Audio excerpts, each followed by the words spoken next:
Hello and welcome to the Film Pulse podcast. This is episode number 356. My name's Adam Patterson. With me today we got Kevin Rakestraw. Hey, Kevin. Hey. This week on the show, we'll be taking a look at Dogs Don't Wear Pants, which is currently streaming on Shudder. We'll also be going over some of what we're watching on the watch list, new releases in theaters, VOD, and a Blu-ray. Thank you so much for joining us this week. Please remember to review us on iTunes if you get a moment. That'd be super helpful. This episode is sponsored by Podcorn, but we'll talk about that in just a bit. Couple housekeeping notes to go over before we dive into our review.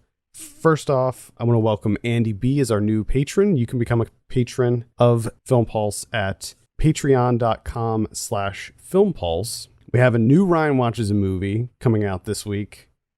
We had him watch Free Fire. He wanted action, so we gave him the Ben Wheatley film from, I think it was 2016 when that came out. That was a surprise. Another one of those surprise episodes. Yeah, I mean, you can't pin this guy down. No. You have no idea what's going to happen. Nah, he's all over the place. That guy's all over the place. The second part of the Saved by the 90s February episode will be coming out Wednesday. Next Wednesday, I think. Yeah, next Wednesday. If you haven't had a chance to listen to the first part, it is out right now. We talk about dark February thrillers. And I also released a supplemental video on the video games of Nightbreed. So you can check that out on our YouTube channel, youtube.com/filmpulsevids. Consider subscribing there too. I try to release all the podcasts come out on there. And then I'm trying to work on more video content this year. Gotcha. Just a quick programming note. We will be off for the next 2 weeks. So there will not be a show released next week or the following week. So yeah, 2 weeks. And then we'll be back in it. I'll be out of the country, so I won't be able to see anything or record. I'm going to try to... I definitely want to see The Invisible Man, even though I'll be out of the country. Going to international viewing. Yeah. Well, I'll be in New Zealand, so I'm not going to run into any issues with translations or anything like that. So I remember when I saw, what did I see in, I was in Holland and I saw The Dirty Dozen. Is that, no, not The Dirty Dozen. The Magnificent Seven? The one with Chris Pratt, the remake? Mm-hmm. I remember seeing that in Holland. What in God's name? You're in fucking Holland. And you're like, yeah, I'm going to spend part of my vacation going to see the Magnificent Seven with Chris Pratt. I don't know. Fucking God. We were in a small city, and there wasn't like a whole lot to do in the city, and we'd already. I'm sure anything. Just walking around. Well, we did do a lot of walking around, but in the evening, like pretty much everything was closed, so we didn't really have much to do. So we're like, all right, let's just go see a movie. We're right by this multiplex, and I mean, I wanted to. It was in one of those Pathé theaters, and I'd never been in one of those or anything, so it was an experience. It was good. I'm glad we went. I mean, the movie sucked, of course, but come on, it was still good. I feel like you should be suspended from international travel for like a year or two for that move. I just on your passport, you're not allowed to leave the country for 2 years. Saw Magnificent Seven while in Holland. The one with Chris Pratt.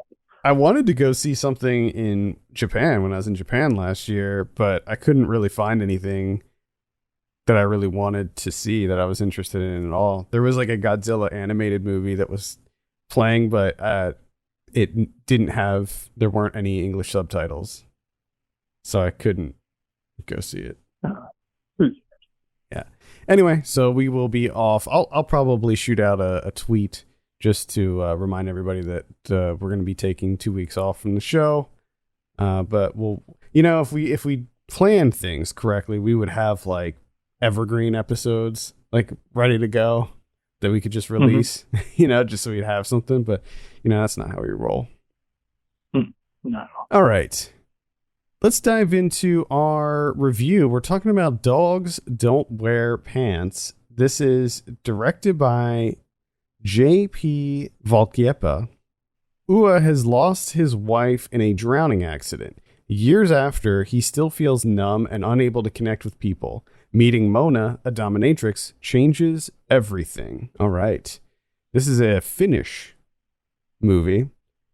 As I said, it's streaming on Shudder, which is a horror streaming service, although this is not what I would call a horror movie by any stretch.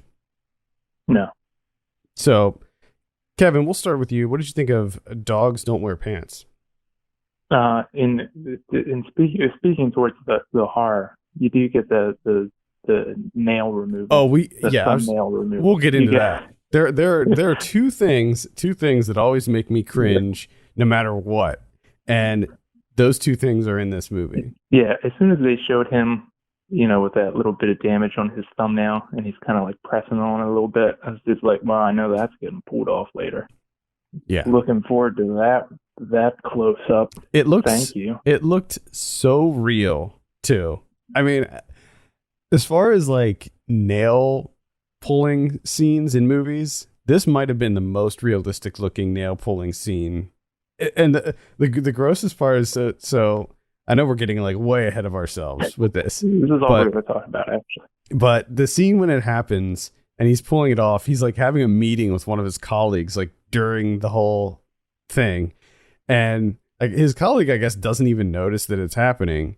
And he pulls the nail off, and then the best part about that is that he touches it, and then he smells his hand to smell it afterwards.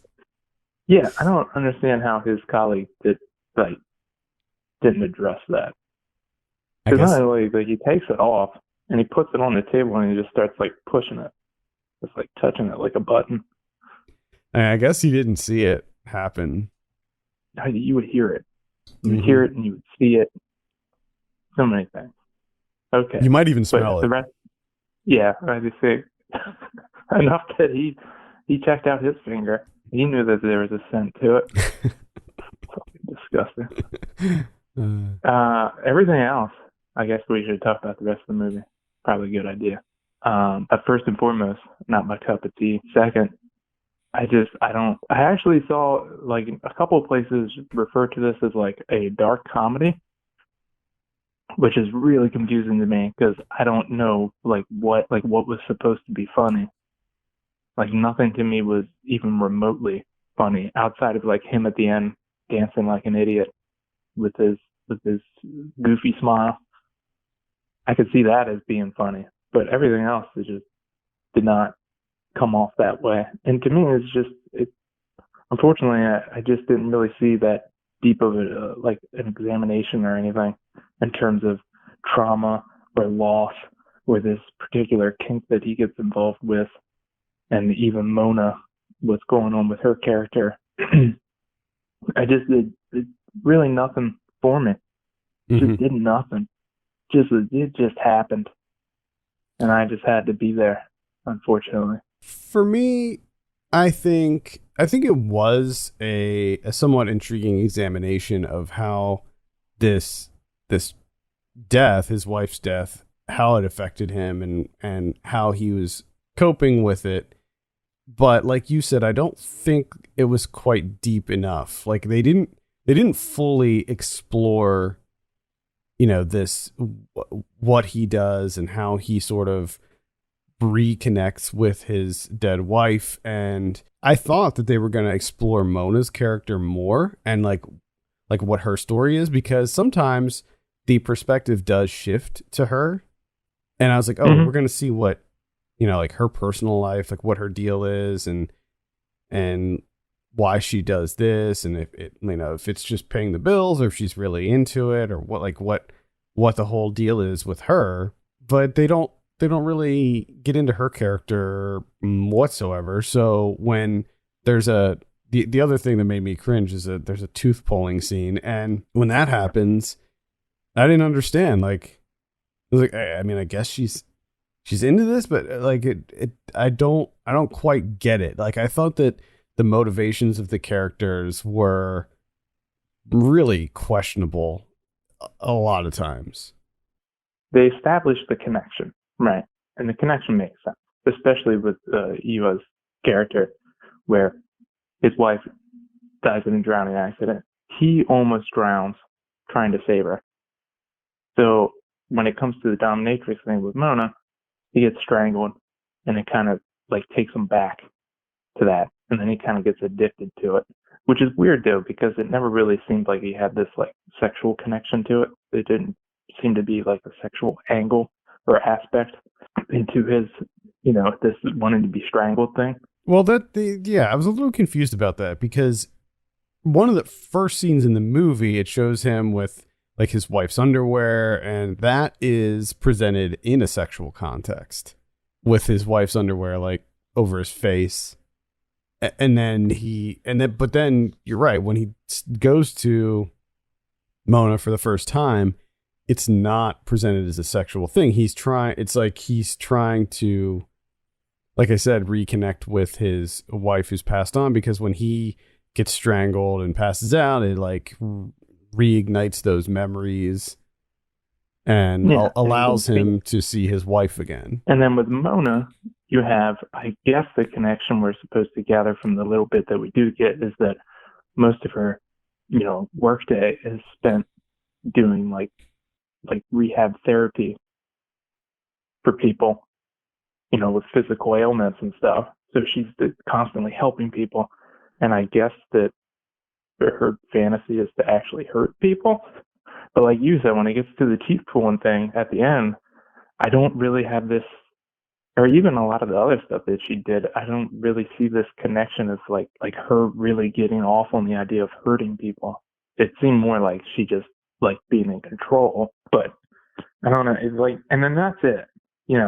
It seems like the examination is just one note where it's just like that's the connection, and that's it. Because even Yuha's character, like, he doesn't progress. Like this new thing that he's developed doesn't really progress, in terms of like looking into it and what it means. It's just like he kind of gets addicted to it, and that's it. Right. There's really no arc to his character. No. He discovers this thing that allows him to feel closer to his wife, and he becomes obsessed with it, and that's it. Like that's it. That's all there is to it. So yeah, there's no like real deep examination of it, which I think is really a missed opportunity, because it seemed like they were establishing these two as like they were going to develop a relationship, because they almost did at one point. Like he kissed her one time, and she seemed to be kind of into him too. Like she seemed to be developing feelings towards him, because she was kind of giving him special treatment and stuff. Like she wore the dress and all of that, and she even agreed to do that like in-home session thing during the teeth pulling.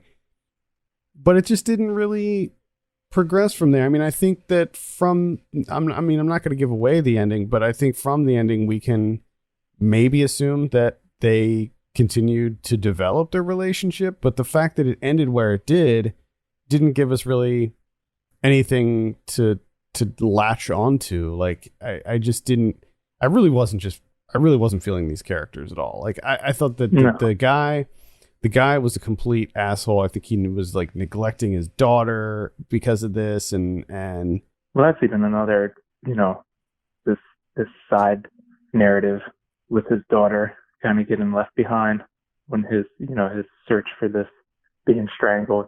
That just, again, that really goes absolutely nowhere. There's no arc to it. And then it's like kind of closed up at the end, but not really at all. Yeah, not really. And for a movie that spends so much time, but at like really going nowhere and really developing nothing or progressing anything, it's just, you start to feel it. An hour and 45 minutes we turned in for me to like 2.5 hours. It felt like, I'm just like, okay.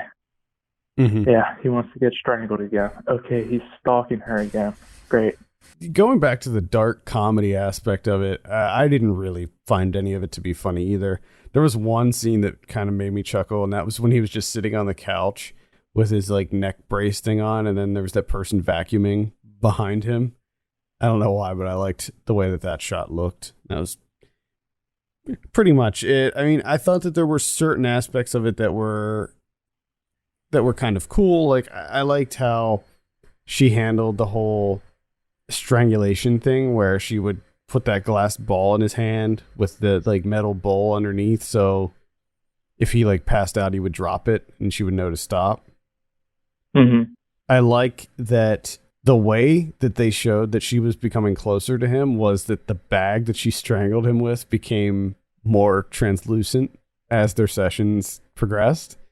I don't know if you noticed that, but like the first one was like a completely black bag, and then the next one was like kind of like a translucent, like white, and then the next one was completely clear. I don't know. I thought that was cool. That was cool. Yeah, that's a nice touch. But unfortunately, there's none of it. Like, there's nothing here. There's none of that, subtle complexity in the storytelling anywhere else in the film.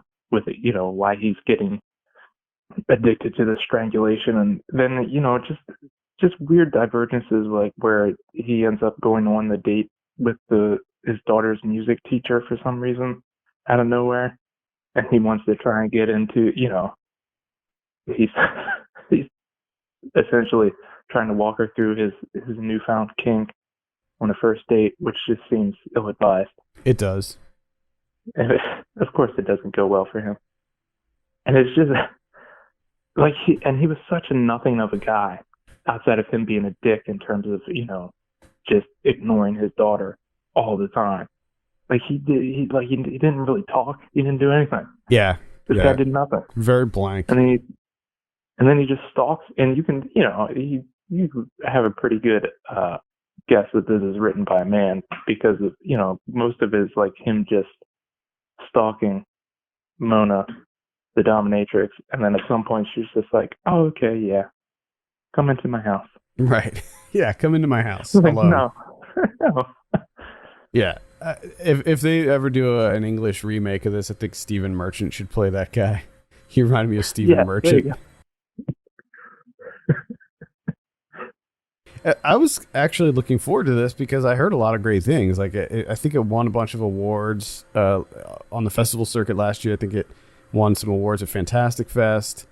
So I was pretty excited for this one, and I was a little bit let down. With it. Yeah, same here. Because most of what I read, when we were trying to decide between the two movies, pretty much everything that I read about Dogs Don't Wear Pants was, praise, high praise. So I was like, oh, okay, this is going to be one of those gems, the 2020 gem that we find. But no, not at all. Because not only did I find the narrative lacking, just like extremely lacking, but to me also, like, the cinematography and everything, like even visually, there just wasn't anything there for me. I found it to be a little slightly average. Yeah. Nothing, but I mean, nothing that's special. Going to be memorable. No. I don't think anything really about this movie, other than the just the whole dominatrix aspect, is memorable. Like when he, maybe I'll hold off on that. That might be a spoiler. There was one scene that I thought was pretty gross. Like when he cuts his hand up. That I love it. That colleague again. He just completely smashes a glass door inside, like a very nice hospital, where he's apparently like one of the top surgeons. People around, other workers, other, patients, and no one reacts whatsoever. They're just like, oh yeah, he smashed the door. Let's get back to work. Well, yeah, and then there was this whole thing where, so because he smashed this door, he has to go and do a psych eval, which we don't see, and like several scenes later, that guy comes back and is like, "Yeah, the results for your psych eval came back. You're in perfect health," and that's the end of it. Yeah, it was just it's literally like they were looking for ways, like, oh man, we introduced this, but that means that this character is going to have to talk, and we don't really want that to happen. So we'll just have this other guy come back and be like, "Yep, you're good." Yeah. All right. That's Dogs Don't Wear Pants. And again, that is on Shudder right now. So if you have the streaming service Shudder, you can check it out. I'd still recommend Shudder, by the way. It's really great service. They got tons of stuff on there, and they're always adding new stuff too. All right, let's give it a score. So for this one, I'm sitting at around 4.5, 5. Yeah, I'm gonna go like a 4. Before we dive into the watch list, I want to thank our sponsor this week, Podcorn. Now, if you're not familiar with Podcorn and you have a podcast, you need to check this out. Podcorn.com is a sponsorship marketplace that allows podcast creators to search through a robust set of sponsorship offers and pitch their site to potential advertisers. It's super easy to use and completely free. One thing I like about this service is you have complete control over who you want to approach, the amount that you want to charge, and the type of ads you want to do. So you could do a mid-roll ad like this one, or a pre-roll ad before your show starts, or even do an interview with someone from the company you'll be working with. When I first signed up with Podcorn and was looking through the listings I specifically pitched to services and products, I thought not only would my listeners be interested in finding, but companies that I found to be reputable. And the thing is, there's an absolute ton of listings with new ones getting added every day. So there's always a reason to come back, see what was added, and then write up some pitches. The other thing I like is that you can even record your pitch to add a little bit of flair to it. So if there's a company on there and you really want to approach them, you can do a recorded pitch too, in addition to the written one. Again, it's super easy to sign up. Just head over to podcorn.com/podcasters and get started in just a few minutes. Again, that's podcorn.com/podcasters. All right, let's move on and talk about some of what we've been watching. I actually saw some stuff this week, believe it or not. I was went a few weeks there where I didn't have a whole lot to talk about, but this week I do have some stuff. I saw Birds of Prey. This is the Harley Quinn movie that oddly got renamed. I think it was this past week, Warner Brothers renamed the movie. I think it was called, now it's called Harley Quinn, Birds of Prey, or something like that. What? Yeah. You can't do that, can you? They did it. They renamed it. 2020 is the year of strange, or I guess 2019 is when the start of that happened, but all these movies getting patches and upgrades. At any rate, I thought Birds of Prey was fine. There were a lot of aspects of it I liked. There were a few things that I really didn't like. The fight scenes I thought were quite good. The choreography. I think Margot Robbie as Harley Quinn is a great choice, and I liked pretty much all of the other cast members of this. You have Mary Elizabeth Winstead in there, Rosie Perez, Journey Smollett-Bell's in there too. Ewan McGregor plays the bad guy, the villain in this, and he was really good as the villain. So it had that going for it.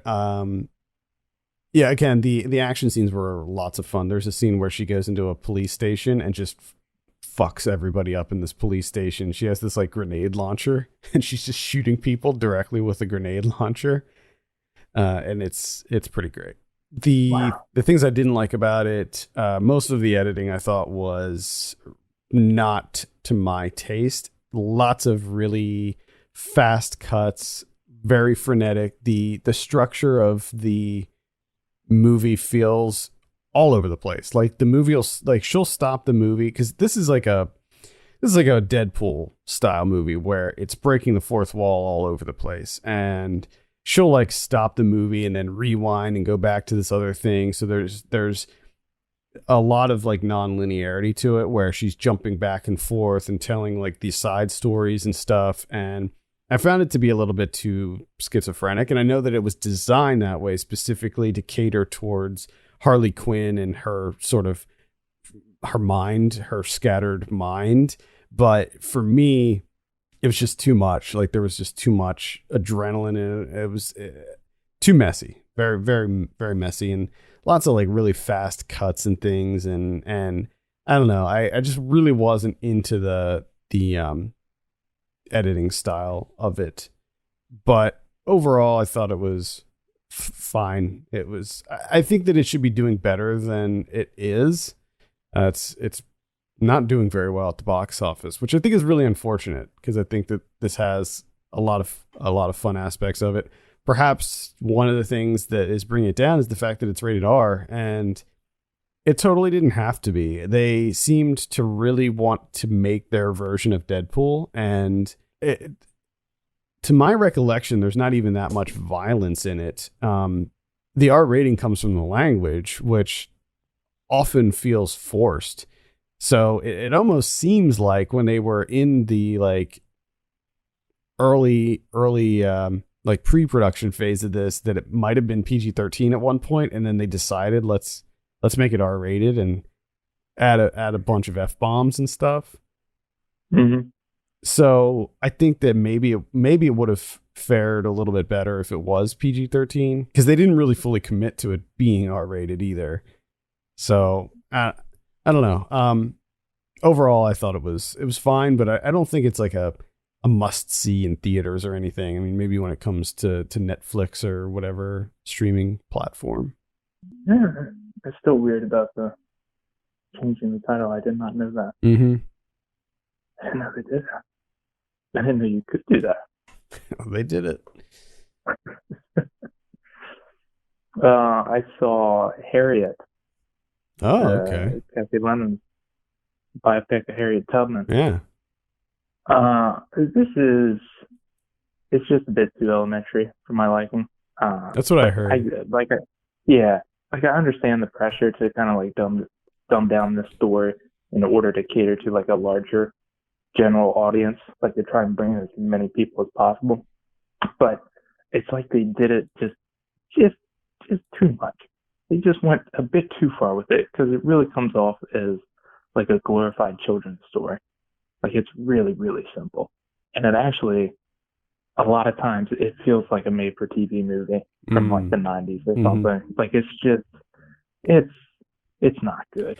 Yeah, really I not good. I actually got that impression from the trailers. I haven't seen this yet, but from the trailers, I even said at one point, like, that looks kind of like a made-for-TV movie, like a smaller budget, like biopic, very cookie cutter. Yeah, it's a bit rough.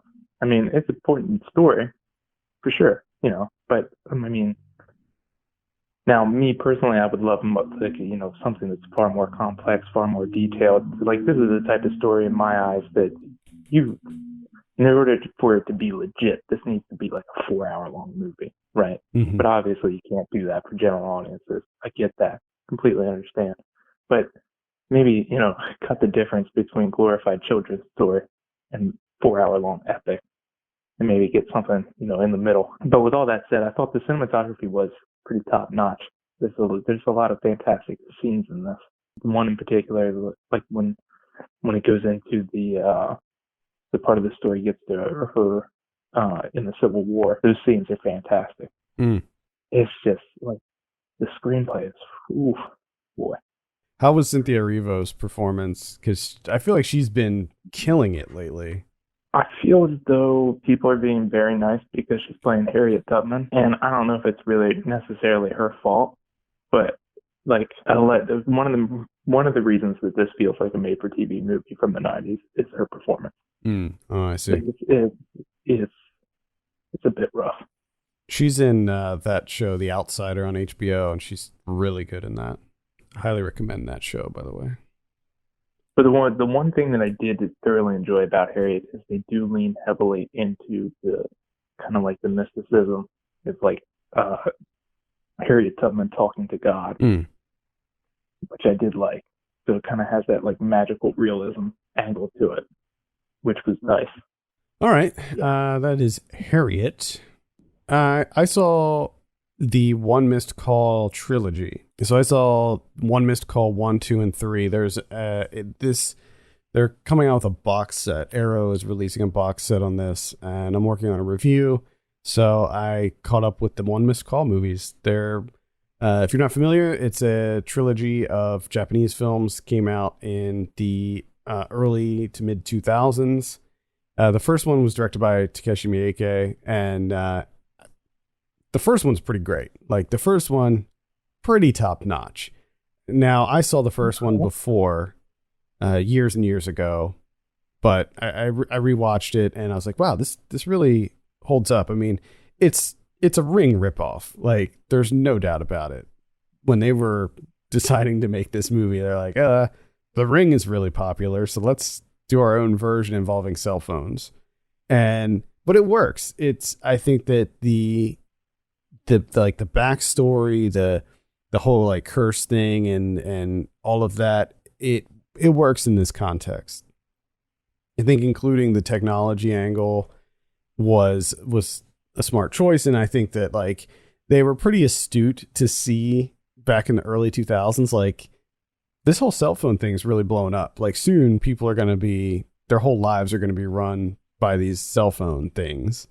And I think that they were on point with that. Now the sequel is not great. Not great at all. Like I thought I saw it before, but evidently not, because I remembered literally nothing about it. And even after I saw the second one, I'm not sure that I actually did see it, because it has like no staying power whatsoever. Like it's basically like pretty much just like the first one. They tweak a couple things, but very uninteresting story. Now the third one, this one's a little bit different in that it doesn't follow the same sort of The Ring tropes.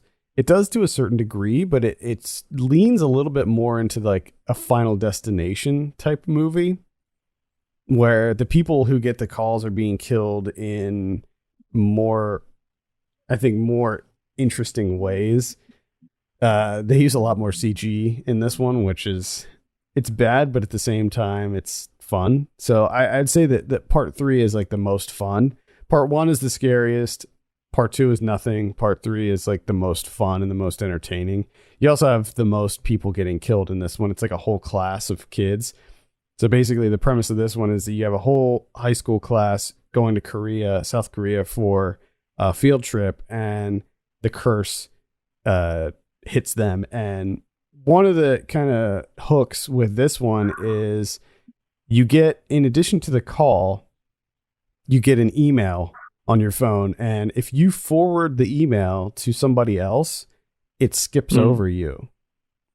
So as long as you forward the email to someone else, it skips you and it doesn't kill you. So that added this really interesting dynamic where, like, when one of the kids would get the call, everyone else would try to take their phone from them so that they wouldn't be able to forward the email. So it added this whole, like, there's a lot of like infighting and like backstabbing and betrayal that happened within the class. And I thought that was a kind of an interesting little hook. Now, the movie doesn't make any sense whatsoever. Like, once you start to learn like what's going on, you're just like, none of this makes any sense. But I think that adds to the fun factor of it. So I'll have a full written review for the upcoming Blu-ray fairly soon. But that's the One Missed Call trilogy. Yeah, which I'm glad that you brought that up, because I wanted to tell you, and I'll tell everyone now, is that if you have Amazon Prime, there's a bunch of Miyake films I found out this weekend are on there to watch for free. Nice. So you have to do like The Dead or Alive, all those movies, Gozu, Happiness of the Katakuris, Ley Lines, Shinjuku Triad Society, like a whole bunch of stuff on there. Nice. I know Shudder picked up a bunch of his stuff too. Oh my God, there's probably a chance that you can stream all of them right now. Certainly a lot of them. Yeah, maybe not all of them. I mean, he's made like 620 films. Yeah. I'll tell you about a short film here. This is like a 30-minute short. So it's a long short, right? All That Perishes at the Edge of Land is what it's called, directed by Hiranabe. And this is a short documentary about the workers at a shipbreaking yard of Gadani in Pakistan. So this is a shipbreaking yard that used to be like the biggest one in the world. Now I think it's like the third largest in the world. So much of it is just, footage of ships coming into shore, and then the workers getting on this ship and then cutting it apart into scrap metal and all that. And then we're talking massive, massive shipping vessels, right? like just enormous. I mean, it's difficult. Watching this movie is just it's kind of difficult to like process and comprehend like how large these things are and how it's just happening that they just grab it straight into the shore. They just, hit the beach and they just leave it there. And all these people just board it, getting paid like nothing and like with no safety equipment really. And they just get to work cutting it into pieces and just ripping it apart. And, it completely destroys the ecosystem around there.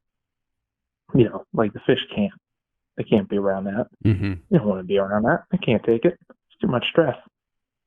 So it just, it completely decimates this entire area. Like this entire swath of ocean is just like not usable anymore because you're just cutting ships up. So there's a lot of that, but essentially like interviewing the workers talking about the conditions and all this and that. But it's not like a talking head documentary, right? It's just, most of the footage is just these ships being cut apart and the workers kind of hanging out and eating and everything, talking with each other. And then another thing to add to it is they kind of do this like semi-experimental, like poetic voiceover where they kind of do poems that are from the viewpoint of the shipping vessel itself that's getting cut apart and kind of its impact on the ecosystem that it's essentially come to die in. And it's very, very interesting, very captivating. So it would, if and when this plays, wherever, I would definitely check it out. All right. And that's All That Perishes at the Edge of Land. This sounds really interesting. Yeah, it's nuts. Because it's not something that you really think of, like, oh, what do they do with these shipping vessels? And then when you see what they do with them, you're just like, oh, okay. I thought that they would, like, okay, they just cut them apart in the water and just leave all that trash there. Ugh, just God. Huge. It's just, and just oil, like all the oil from the ship, just into the ocean. Oh, man. All right. I saw VFW from Joe Bagos. Oh, yeah. Yeah. This came out This came out over the weekend. This is on VOD, so you can check it out there. It's also playing in limited release. I think that they actually had some 35 millimeter screenings of this, or at least one. I could be getting this confused with Bliss, which came out just a few months ago, which was also directed by Joe Bagos.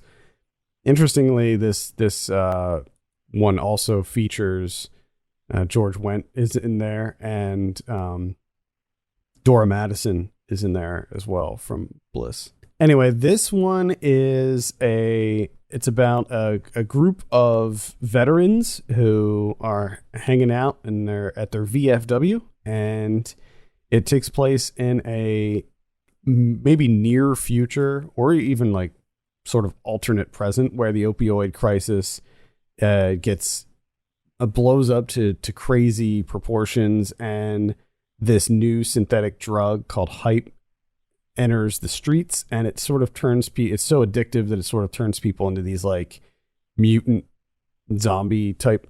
They're not zombies, but they're like these ravenous addicts. They're like these crazed junkies.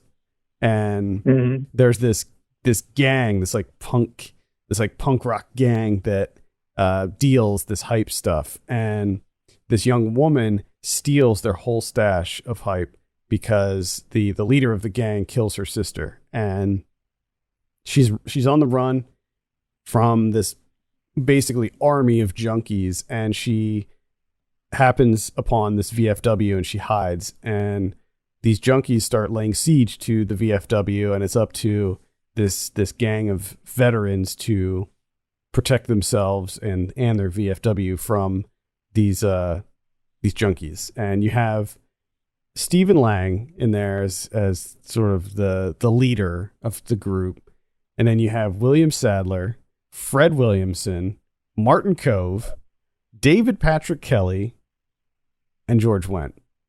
Now, I mean, that's like what a cast there.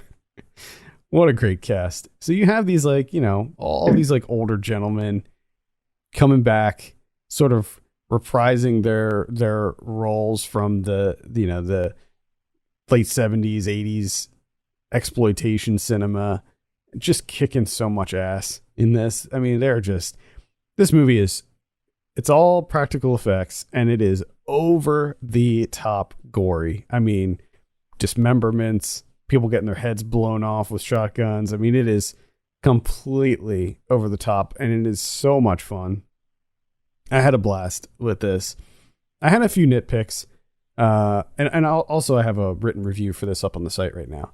One of the things that kind of bothered me is early on when they start breaking in, the power gets shut off to the VFW and the emergency lights turn on. So a huge portion of this movie is just set to these dark red emergency lights, and it makes it really hard to see what the hell's going on. Like, it's very messy, and a lot of the action scenes, there's a lot of action, and a lot of the action scenes are done in close up, and there's a lot of fast cuts going on, and it's just really ugly and hard to see what's going on. The overall look, though, the overall aesthetic, I was into. It felt very much like one of these 80s, grindhouse movies that takes place in this sort of alternate New York City where everything is dirty, like that 80s grimy, grungy style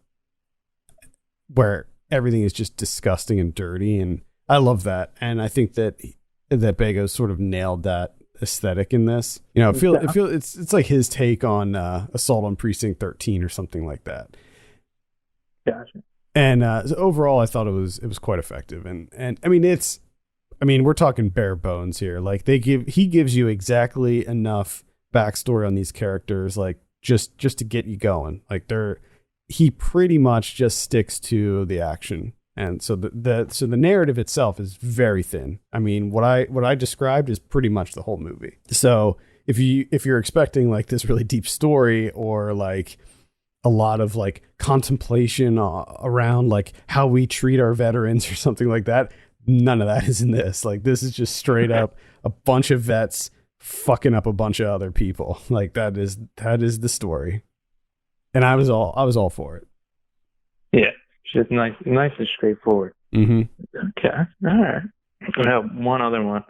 And that is If I Were the Winter itself, directed by Yasmin Lopez, the Argentinian director that did back in 2012 did Leones, which for me was like one of the best movies in like the last 10 years or so.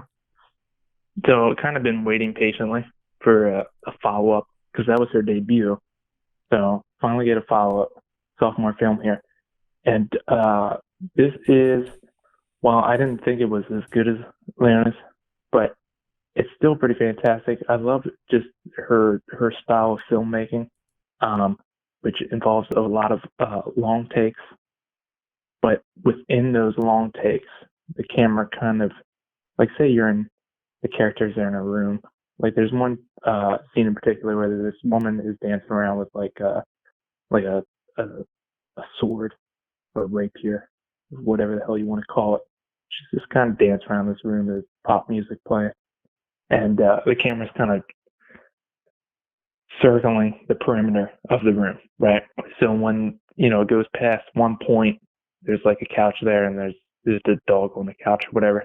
By the time it circles back around, that area of the scene has changed, where she introduces these little additions or changes them slightly, that type of thing, by the time the camera gets back around, which I don't know why, but it always works for me. Like, I'm a simple man. And it's like movie magic to me for some reason, even though it's just like, okay, because there's even one time where like a guy changes his outfit when the camera like kind of moves around, and like he starts before he's out of the frame, so you see him like for a split second like taking off his shirt, and then of course when it comes back to him, he's wearing like the same exact clothing as the person beside him. So like you know what's happening. Like, it's not magic, but I don't know why. But every time it happens, I'm just like, oh wow, how they do that? I love that. Fucking movies. Wow. Cinema. So there's a lot of that. Yeah. There's tons of it. There's one that gets you because it's these friends go to this remote estate, out in the middle of nowhere. This big, fucking beautiful mansion, just old style. I mean, it's incredible. And they're there. There's a filmmaker, and he's with his friends, and he wants to essentially reenact 3 scenes, 2 scenes from separate movies, from a Godard movie and a Faraki movie from the 60s, and then a visual performance by Anna Vendita. So he wants to do these 3 things. So it's just these guys hanging out there, trying to reenact these scenes. And of course, it's that the old reality starts blurring with their reenactments. And there's it's during the spring or summer, I think. I can't remember. But when they leave, it's very unexpected. Because you've come to learn, kind of understand what the outside landscape is, and then near the end when they leave, it's something completely different that's kind of catches you off guard. And that's the thing with this movie, that overall I enjoyed it. It was a little bit disappointing, but overall I enjoyed it because of that, because of all those elements. It felt like you never knew what was going to happen. Like at any moment, something unexpected could happen. It could go a completely different direction. Even within a scene, that scene could completely change. You know what I mean? It's just like any moment, unexpected things could happen, which is kind of invigorating. And that's If I Were the Winner itself. That's not out yet, right? No, not yet. No, I played Rotterdam. Cool. I'll have to keep an eye out on that one. Sounds like I might be into it. The final one that I'll mention is Paris is Burning from 1990. Never saw this. This is the first time I ever saw this one. Classic documentary from Jenny Livingston. This is coming out on Criterion in the near future, so I'm going to be working on a review for the Criterion Blu-ray that's coming out. I knew all about this movie. I felt like this is one of these movies that I've seen it before, even though I really haven't seen it. But I thought it was incredible. Like this is a 10 out of 10 documentary. I think it's maybe one of the I don't know. I was gonna say maybe it's one of the best documentaries ever made, but that's really strong. I don't want to just nonchalantly, just throw that. Just drop that. There. Yeah, it's incredible. It's an incredible documentary. If you're not familiar, it is. It takes a look at the ball scene in New York City in the late, I think it's 86, 87 when this takes place. And it's just incredible. It profiles certain people that attend these balls. And this is where voguing came from. And there were so many trends that the New York ball scene started. That term when people say throwing shade, I think that came from this. I'm pretty sure that's where that whole term throwing shade started with voguing, and how voguing is basically a dance battle of sorts, where the whole point of voguing is to diss the other house. So you have houses, which are basically clubs, and all of the members are in rival houses and stuff. And it's just this really kind of fascinating and positive look at how this community was formed. And you have a lot of these people who were ostracized by society. A lot of these people were, kicked out of their homes because they were gay or trans. And they found this community which was accepting and welcoming and very positive. And I think that when you see a documentary like this that came out so long ago, it's wow, it felt really, it was so progressive for the time. And to see where things are now compared to back then. And even though, of course, we still have a long, long, long way to go, and we're not there yet, but I think that we've made a lot of progress in just that amount of time. So I think that this documentary is an absolute must-see. The Criterion version specifically, I mean, it looks great. I think it's a little light on supplements, actually, but the film itself is an absolute must-see. Paris is Burning. And if you're familiar with that show Pose on FX, that show is essentially based on this movie. In fact, one of the subjects of the documentary, I think, was in Pose as like an extra or like a one of the judges at the ball. I'm not familiar with the show, but gotcha. Yeah, it's pretty great. And man, you know, I always talk about I love 80s New York City, and this movie has so much of that glorious 80s New York in it. Like there's a lot of scenes where she sort of juxtaposes like the Wall Street lifestyle to what was happening like in the village during like at these balls and stuff, and it's so great. Such a great documentary. Okay, let's take a look at what we have in theaters this week. We got Brahms The Boy 2 coming out. Remember The Boy? That was a movie that came out a few years ago. Yes, I finally just realized what this was, because I kept getting confused. Because I'm like, was there a Brahms The Boy 1? I don't get this. Yeah, it came out a while ago. I don't remember when, like 4 years ago, maybe 5 years ago. I remember not thinking that it was particularly great.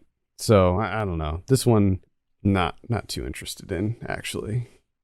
We also have Call the Wild, which is the new one with Harrison Ford, the Jack London. Oh, yeah. Oh, boy, does this look bad. To me, at least. Mm-hmm. Looks really bad to me. Like why do the CG dog?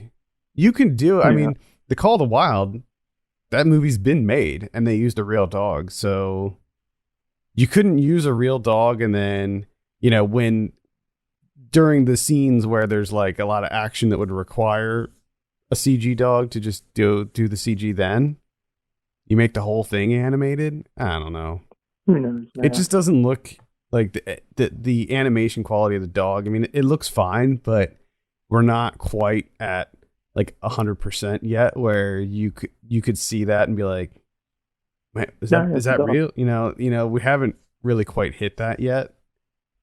It still looks like a cartoon dog. I don't know. I'll be skipping that one. Anyway, those are the wide releases. In limited release, we have Come and See. We have Conundrum, Secrets Among Friends, Emma. Goldie is coming out. That one's probably worth a look. Impractical Jokers, the movie. I don't know about that. Based on the True TV series, Impractical Jokers. I've seen that show. My nephews watch it. I don't get it. I've never actually seen it. I've seen ads for it. And that was enough for me to get the gist. Yeah. No, thank you. Jinpa, Just One More Kiss, My Boyfriend's Meds, The Night Clerk, Once We're Brothers, Robbie Robertson in the Band. There you go. There's your rock doc. Yeah, there's the rock doc. Premature, Seaberg is getting a limited release. And that's pretty much it for theaters. Let's take a look at what we have on VOD this week. On the 18th, we have Kill the Monsters. And then on Friday, we have Goldie, Ragdoll, which is a female sports drama set in the world of mixed martial arts. Yeah. We got The Night Clerk. I'm curious about this one. It's with Ty Sheridan. While on duty, a young, socially challenged hotel clerk witnesses a murder in one of the rooms, but his suspicious actions land him as the lead detective's number one suspect. I take it Ty Sheridan plays the... Of course. Yeah, so it'll really get that full range of Ty Sheridan action. Of him not talking. Wonderful. Mm-hmm. Good.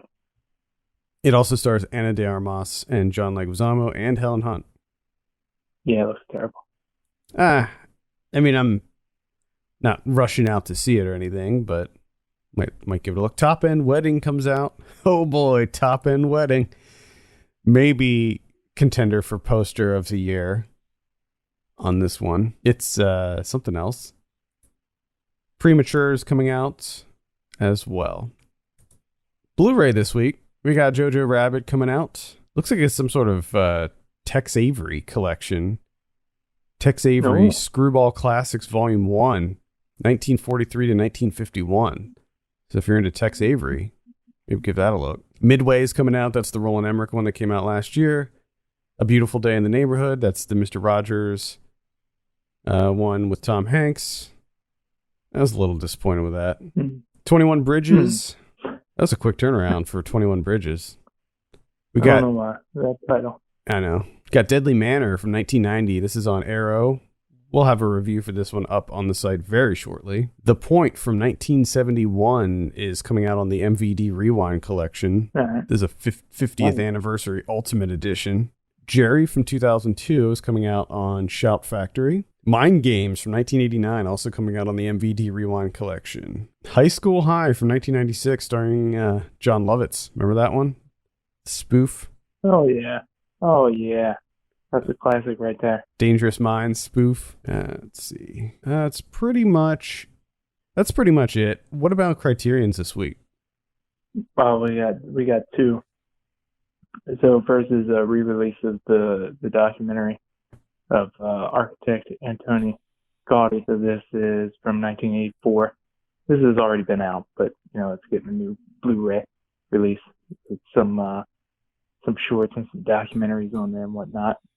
And then you also have Pasolini's Theorema from 1968, which a lot of people love this movie. I absolutely hated it. So. Okay. All right. I think that's going to do it for this week. A big thanks to Podcorn for sponsoring this episode. And as always, thank you so much for listening. You can send us your questions and topics to podcast@filmpulse.net. You can follow us on Twitter @FilmPulseNet and @FilmPulseKevin. And if you have a minute, consider giving us a review on your podcast platform of choice. For Kevin Rakestraw, my name's Adam Patterson. We'll see you later.